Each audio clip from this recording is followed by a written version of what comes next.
Welcome to From the AD's View. I'm your host, Dr. Cedric Brown.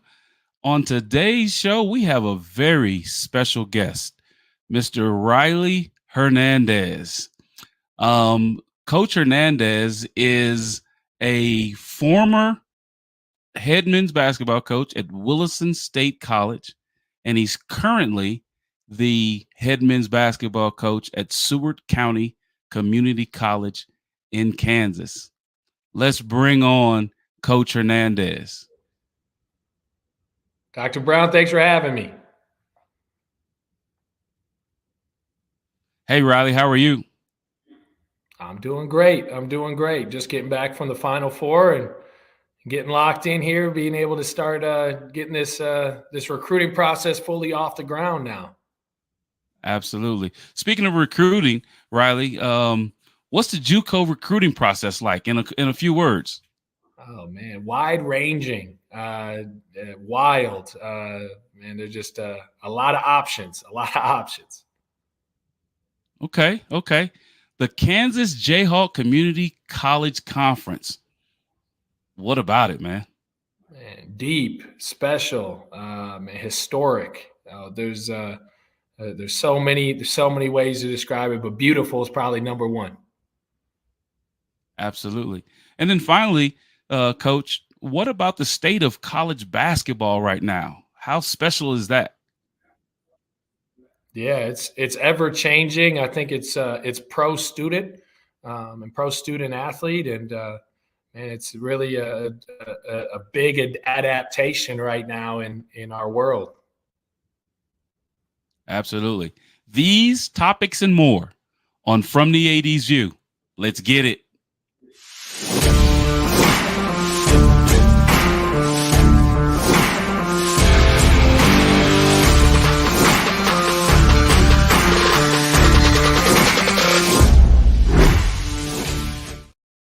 Welcome back to the show. And before we bring back Coach Hernandez, I'd like to thank God, who is the head of my life, and give honor to him for all the things that he has allowed me to do thus far in my career. Thankful for allowing me to be a father, a husband, a professional in a business that I absolutely love and have a passion for. And I'm just thankful for everything that he's provided me with. Now let's bring back Coach Hernandez. Amen. Rylee, brother, we met in Phoenix this past, a few weeks ago, and I had an opportunity to, kind of sit down and meet you and chop it up with you and your assistant and things like that. And the one thing that I can say, Rylee, is that you have a breath of energy that coaches claim that they have, but and I watched you after I met you, Rylee, and I watched you, and we were, one evening we were around each other, and then the next, day we were around one another, and I'm impressed, young man. I mean, you bring a breath of energy to the game of college basketball. And I just wanted to let you know that my grandmother always told me, man, give people their flowers while they're here. And Rylee Hernandez, you are a hot young coach in this business, and you bring a lot of energy for student athletes. So I just wanted to give that to you, man, and give you those props and let you know that. No, thank you. I will say one thing, it's just about being consistent, be the same person, up 20, down 20, and be the same person in this life, no matter who you meet and where you are. And really, it's about enjoying your life, enjoying this ride. And as you said, being able to give glory to God and your opportunity that you get every day. And Coach, you've been in the game for a while, a young coach up and rising. You were the head men's you were the assistant at Williston State College, and then you became the head men's basketball coach there. And I think you had like a 5-year stint there. And now you transition over to Seward County Community College in that tough Kansas Jayhawk Conference. I was in Region 24 at Lakeland College with Vince Sims and Johnny Logan and Wabash Valley and Olney Central. Those are two really, really tough conferences. And if you go down southeast and you go down to the Panhandle, or if you go, down south, central the United States, down south to East Texas. I was at Trinity Valley Community College. You have Navarro, you have Blinn, you have all those schools there. But then you go out to West Texas, and you have all the schools in West Texas. Tell me, Coach Rylee, what is the JUCO process? How do you, when you're looking for those student athletes that come in that will be game changers, that'll be ambassadors in your community there, in Seward County, what's your JUCO recruiting process? What's that look like? Yeah, you know what? I would say, I'd say again, as we're talking about consistency, it's consistent as a team, as a group. We really focus on 5 things. First of all is faith. You got to be rooted in some type of faith. This life gets long, it gets wild, it gets crazy at points, and you got to be able to have a root, and you got to be rooted in your faith. And from there, you got to be able to stay connected to your family, or be able to grow a family. Family's blood. Family's also those people around you that care about you at an unconditional level. So that your faith, your family, then your physical, mental well-being is a focus of ours. Being able to make sure that you're in the right space physically, obviously, to compete on the floor and compete in the Jayhawk, of course, and then mentally, being able to be in the right space there, taking care of yourself, also being able to take care of those other people around you and stay consistent with your family, with your faith. And that's a mentality thing. That's a mental thing. And then school, you got to be able to take care of school. You got to be willing. If you're willing, there's great stuff that can happen, and we can help you be a lot more capable of high achieving and excellence in the classroom. And then it's basketball. Then it's, where's your heart at in it? Do you love it? Is it sun up, sun down? Is it on your best day? Is it on your worst day? Are you still getting up for more? Right. And I've gone through that process that you're going through now, and you bring in young men, and you and your coaching staff have watched film, you've went to events, you've seen them live. You may have, if you're recruiting them directly out of high school, you've went to a couple of games, you've done your homework, right? Yeah. What do you present? What do you present, Coach Hernandez, to those student athletes that tells them that the area around Seward Community College is a place for them, and you're hoping to keep them for 2 years, right? So that they matriculate through, and then you move them on to their 4-year school. What are some of the things there at Seward County that help attract high quality student athletes to your program? Yeah, I think when you look at it all, it's the community. Our community is very, very, very committed to excellence, very committed to our student athletes, very loving. Our attendance is great. Pre-COVID, it was above 1,200 per home game. Since COVID, it's kind of dipped a little bit, and we've moved it up to about little over 800, closer to 1,000, and on some high points and some homecoming and some different events at that 1,200 mark range. So being able to let our guys know that this community is one that cares, and man, it's awesome to play in front of a crowd. It's awesome when basketball matters to a community. You can't go anywhere without being stopped and being asked questions. And, that's on your best days. That's on your worst days. You might have made a shot to win a game, and you might have made the wrong choice to lose one. And you might end up hearing about that in Walmart. You might end up hearing about that at the Freddy's, the Sonic across the street. Right. So it's unique. It's getting you ready for the NCAA space, because those communities, they care, it matters. And it's awesome that we have that here. And it's school basketball, and it's our community. So you got to be able to kill it in the classroom, got to be able to kill it in the community. And then obviously when that ball jumps up, you got to be relentless to be able to be successful in the Jayhawk. Absolutely. And speaking of the Jayhawk, right? We alluded to it a little bit earlier. today, Coach Hernandez, and a tough conference, right? Historic, as you said before in the opener, right? Because you have Hutchinson, community college that is where the NJCAA Division I national tournament occurs, and I had an opportunity to experience that when I was at Mineral Area College in Park Hills, Missouri, under Corey Tate, who's now the associate head coach at St. Louis University. It is something like I've never experienced in my life, right? I mean, when you walk into Hutchinson's gym, it is unbelievable, right?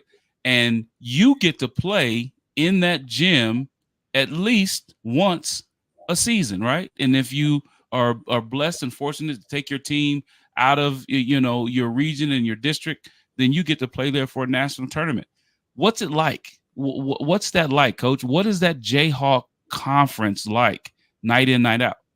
Yeah, it's a bear, but I would say, like you said, the tradition, the history, being fortunate, being at Williston State and bringing Williston State down from North Dakota to Kansas to the national tournament. Got that taste back in 1819 and got in. And yeah, it'll give you goosebumps. It's giving me goosebumps just thinking about it. Just how amazing the opportunity is for those student athletes, and the level of enthusiasm and the energy around it. It's so unique. And now being in here and being in the Jayhawk, you can understand that, and you can see the consistency at Hutchinson Community College, or how much the community there cares. And you get to see and feel that on a night in, night out basis when you go in there. But like you said, the national tournament is like nothing else. And a lot of that is what piqued my interest in coming down to Kansas, to the Jayhawk. And, you see that, and then you don't recognize how many more layers are. You understand it, or hey, there's 13 teams and programs in the Division I space in the Jayhawk, but it's a different thing to live it when you're in there and you're night in, night out. You're on the road, and right, man, it's the community-based Kansas. The love for the community colleges in Kansas is amazing. There's 6-8 of them that the place is packed. And yeah, then you're on the other end where you step in the next night and we're in a volatile environment. And then you're trying to get your student athletes ready for the next one and the next one and the next one. And it just keeps coming. It just keeps coming. And it makes Coach. An amazing experience. It's crazy. So, Coach, before we go to break, because I'm starting to remember, right? You were at Williston State. Were you there, Coach, in 2011 and the 2011-2012 season? Were you there? No, I would have just missed that time as the assistant. I came back right after that. Markel Curtis had a chance to hit a shot to push Williston State to the national tournament. Had lost it, and then I showed up that following year. Okay, so just a little snippet about that. In 2011, 2012, I was a head men's basketball coach at Lakeland College, and we were out in Phoenix at the first ever what was the tournament called, Coach? The Fiesta Bowl shootout. It was the Fiesta Bowl shootout, right? And Williston State came down from North Dakota. You had a guard at the time, about maybe 6'3", 6'4", and he was scoring buckets and buckets all year long, right? And they didn't have like the best record or whatever. They didn't have the best record, but they just played really, really hard, right? They played really hard. And we were ranked number like 12 in the country when we came out there, and it was us, and it was the team from and I should know this because they're from my Monroe College. Monroe College was the number one team in the country at that time. And everybody thought that we were going to meet in the championship game, right? But Yep. Williston beat us. Williston State beat us, and somebody beat Monroe College, right? Williston goes on the championship side. We go on the consolation side. We play Monroe College in the consolation championship game. They got all their kids from New York. I'm from New York. I got a point guard that went to play for Tubby Smith. He's from New York. Man, we beat them by 25. They had the 2 7-footers. We beat them by 25. But I remember, Rylee, I remember Williston State College had that kid. I don't know. What's his name? What's his name again? Markel Curtis. He's from my hometown. He actually came out in Markel Curtis. Yes, sir. Went to Tulsa. That young man played some basketball. Yes, went to Tulsa. That young man played some basketball. But it all came back to me, and I just So 18, 19, he was my assistant. I remember that. But hey, okay. Yeah. Hey, stay with me, Coach. I know there's a little bit of lag in the show, but that's okay. Stay with me because I'm going to be right back, and we're going to talk more hoops and more college basketball. Awesome. You are watching From the AD's View. I'm your host, Dr. Cedric Brown. We'll be right back after this break.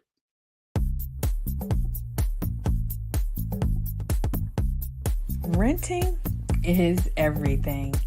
It's style at your doorstep. Off the runway and into your closet. It's every trend you've been dying to try and every designer you've yet to discover. It's wearing it your way every time and making it count everywhere you go. It's never worrying about what to wear because something new is always coming your way. That's why renting is everything. New styles, top designers, all for a flat monthly fee. Start your subscription at renttherunway.com.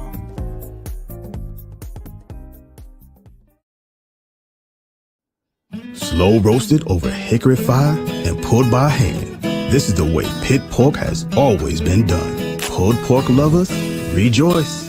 The smoky old days are back at the Smoke Shack. From the creative team that brought you The Browning Project and Dead by Morning comes a new thriller that will change the way you look at white-collar crime forever. Falling from the Sky.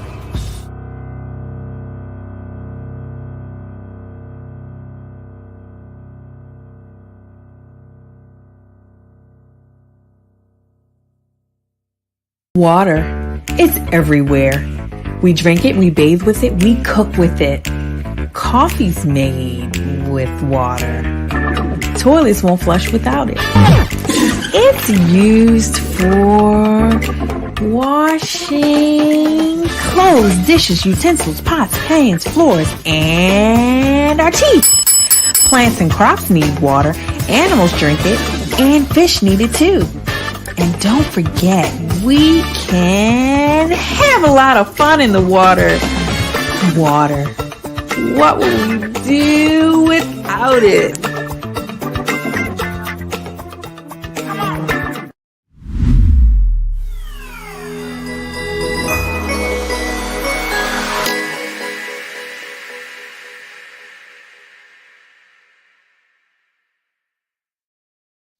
Welcome back to From the AD's View. I'm your host, Dr. Cedric Brown. Before we get started and before we bring back Coach Hernandez, I want to talk a little bit about my book, How Black Men Overcome Racial Barriers in the Status Quo in NCAA Institutions, a Narrative Inquiry. I wrote the book because I wanted to give individuals that were seeking an opportunity to go into athletics administration the opportunity to look at some of the positives that are in the business, right? Even though there are sometimes some challenges that go on, and being a young man of color in athletics administration, there are some hurdles that you encounter, right? Real or perceived, and I wanted to make sure that as I went through the journey that I shared that information, because shared information is powerful for others, right? And so you pay it forward. And the three themes that came out of writing the book were the benefits of role models, right? I have several role models in this business that really help me, encourage me, and empower me to do the best work that I possibly can for our constituents, which are student athletes. The role model expectations, right? So when you get a role model, they have expectations of you. They have things that they want you to do, goals that they want you to meet. And so it's very important that you understand those expectations that those role models may have of you. And then finally, just the barriers, right? And for me, some of the barriers were racial barriers, right? Some perceived, and there were some quite real racial barriers that I had to overcome. But the book is not based in negativity, right? It's positive tenets that helped me progress, right? And it was because of role models that did that. And you can get my book again. It is How Black Men Overcome Racial Barriers in the Status Quo in NCAA Institutions. It's a narrative inquiry. You can pick that book up at Amazon.com. If you'd like to have more information about From the AD's View, you can go to cedricmbrown.org. If you'd like to learn more about the services that I can provide to you, eligibility conversations, NIL conversations, guest speaking opportunities, go to cedricmbrown.org. And if you'd like to be a guest on From the AD's View, do the same thing. Go to cedricmbrown.org, and you can email me through that, and then we can have a conversation. From the AD's View is aired on Sunday evenings at 6:40 Central, 7:40 Eastern. And again, if you'd like to be a part of this, I'd love to have you, because I'd love to hear your point of view. Now let's bring back Coach Rylee Hernandez. Coach Hernandez, one thing on this show, man, we're very transparent. We're open and honest. So you might have a little bit of a lag there. I'll wait to hear your response, and then we'll get through it, because, in broadcasting, anything can happen, will happen. But my producers are professional to the nth degree, and they'll help us get through this. But, hey, let's get back to the conversation. When we left, we were talking about Wilson State busting my bubble at the Fiesta Bowl shootout, with Markel, who was giving us buckets on buckets on buckets. But hey, he was a remarkable young man. He was gracious in victory. And then he went on and played well in that tournament as well. And like you said, made a couple different buzzer beaters during that tournament. But Coach, let's turn back to the state of college basketball, man. You and I had a chance to chop it up in Phoenix at the Final Four. Where do you think the state of college basketball is right now, both from the men's side, from our side, Coach, and then from the women's side? Because Dawn Staley, Kim Mulkey, they are getting it done over there on the women's side. So what say you to the state of college basketball right now, Coach? Yeah, I mean, I think it's man, you're seeing some consistent programs, and you're seeing some consistency in rosters, and then you're seeing winning inside of that on both ends at the highest level.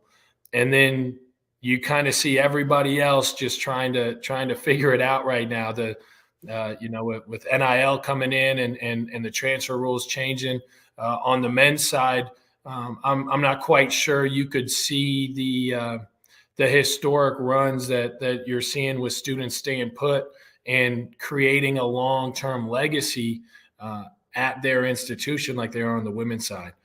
So you're seeing two real contrasts.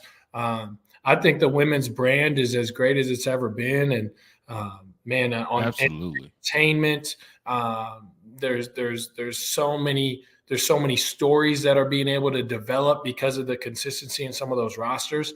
And then on the men's side, I think you're looking at something that maybe we're overswinging on, just with athletes being able to get paid and being able to be compensated for what they've been able to do at really, and the money that's been brought in on the men's side at the level it's been. So I think you're seeing a little bit of overswinging there, and maybe that'll level off a little bit.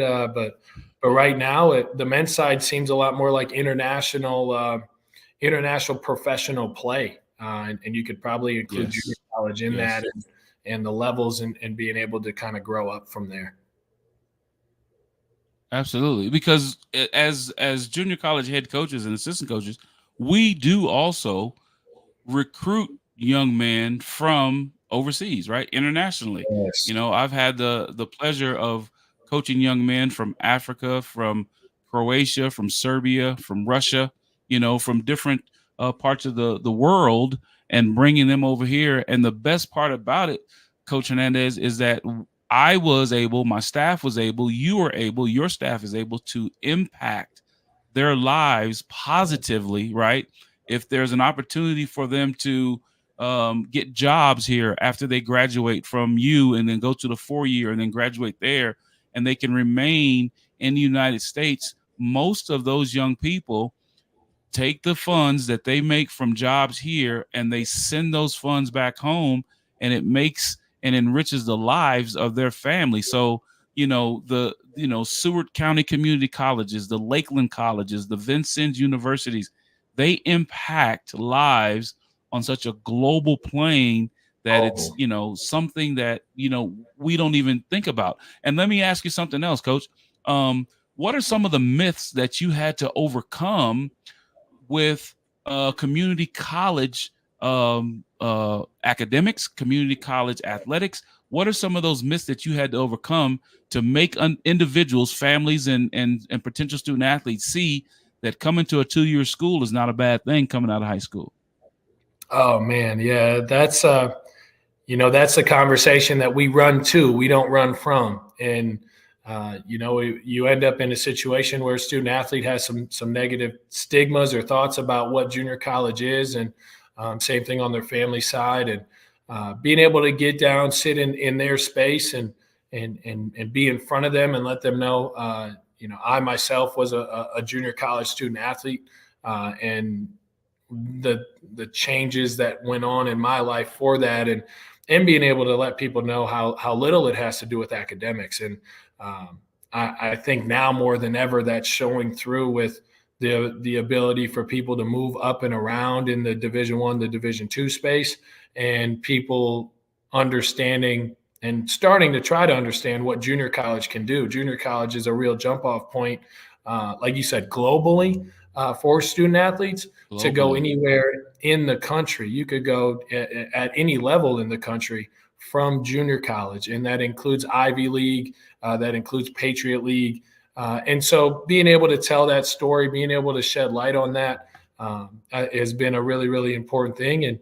And yeah, being able to get families to understand the structure, the stability, and the support that is provided in the community college space, in sometimes is much more familial than you'll ever find at any other level. Sure. And those are great points that you bring, Coach, and that, it is familial. It is, we are family, right? We talk a lot about that, because when you come to a junior college, when you come to an area like Seward County, and you come to Mattoon, Illinois, at Lakeland College, or you go to Vincennes, Indiana, right? Those are huge changes. I mean, Coach, you and your family grew up in the Minneapolis area, right? You come from that to small town USA, which those places are great, and they're meaningful, and they're lasting, right? They have a huge impact, because that rural, small community type, one for all for one, those things are long lasting on young men and young women when they come to community colleges. Coach, before we close out, man, I usually ask my guests one question, and not to get really deep into it, but Coach, what does faith and what does spiritualness mean to you, Coach? Yeah, it's the root. It's the root, and being able to stay rooted on your best days, on your worst days, and being able to stop back, reflect, and understand that God is love, and that no matter how it goes and where it goes, you've got to be appreciative for what you have, and that it's the man above. I love that, Coach. I love that, and thank you for sharing that with me, Coach. If recruits are trying to get at you, man, that 7-footer out there, Coach, you know, that 6'6" wing man, that 6'3" lead guard, they trying to get in contact with you, Coach. How can they reach you? Yeah, you know, it's I've got email through the college, and then my coach Rylee Hernandez at gmail.com. And then probably social media. Social media has been great that way. At Coach Hernandez with an underscore. Those are probably the best ways to get a hold of me or reach out, and then from there we figure it out. Well, hey, Rylee Hernandez, like I said before in the beginning of the show, man, you are one of the up and comers, and you are your ball of energy. You're a positive force. Just in meeting you for that short period of time, it turned into this, right? Because I said, I have to have you on my show. I have to have you on my show. And I appreciate you. And if there's anything that I can do for you, I know it's a family business. Your brother's an AD, you know, you're coaching. So I really appreciate everything that you guys are doing for those young people out there, you know, and you're touching lives and you're making a difference. And, the Hernandez family is a blessing to young people that come across their path. And I really appreciate you, brother. No, thank you. I appreciate you. This has been a blast. Absolutely. Absolutely. And you're watching From the 80s View. I'm your host, Dr. Cedric Brown. Before I leave, I always talk about one particular thing on the show. And the one thing that I want to talk about on the show today is family, right? Family is one of the most important things that you can have. You have the family that you were born into, and then you have the family that you choose, right? And as Coach Hernandez and I were talking, right, you heard in the conversation that family is an important thing, whether you're in a small rural town and, in the United States of America, right? That becomes your family, right? There are opportunities for families in those communities to host student athletes and make them feel welcome, right? Sometimes there's an opportunity for you to be a part of a family that's inside the campus, whether it be student government or be some type of student organization, right? A sense of belonging is very important these days for young people. And, if you have an opportunity to be a part of any type of program in college, whether it be athletics or it be student government or it be theater or, any type of club or organization, take that opportunity to be a part of something, to find, your niche that is, within the organization or the institution that you're in, because family is very important. This summer, I will be attending, I believe it's our 57th family reunion for Taylor Jameson Cooper Johnson's. And it's something that I look forward to every summer, so that I can bring back, my family to our larger family and celebrate that. So family is very important. And I thank each and every one of you for supporting From the 80s View, supporting me. You can always see episodes of my show on my YouTube channel. Dr. Cedric M. Brown is my YouTube channel. And again, you can see us Sunday evenings at 6:40 Central, 7:40 Eastern, for more open and honest conversations from the 80s View. Good night and God bless.